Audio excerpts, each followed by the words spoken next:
अकोला जिल्ह्याच्या मूर्तिजापूर तालुक्यातील सोनोरे गावाजवळ एका शेतातील विहिरीत दुचाकी आणि दुचाकीचे काही भाग आढळलेत।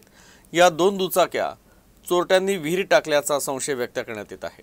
पोलीस पाटील यांनी शहर पोलिसांना याबाबत माहिती दिली। त्यानुसार शहर पोलिसांनी घटनास्थळ गाठून विहिरीत हुक टाकून मोटरसायकलचे काही सुटे भाग, नंबर प्लेट नसलेली अर्धवट दुचाकी जप्त केली। विहिरीतून दुचाकीची फक्त चेसिस आणि अर्धवट होंडा डिलक्स क्रमांक MH30AC 9765 ही दुचाकी जप्त करण्यात आली। मात्र या क्रमांकाची कोणतीही वाहन चोरीची तक्रार स्थानिक पोलीस ठाण्यात नोंदवण्यात आलेली नव्हती।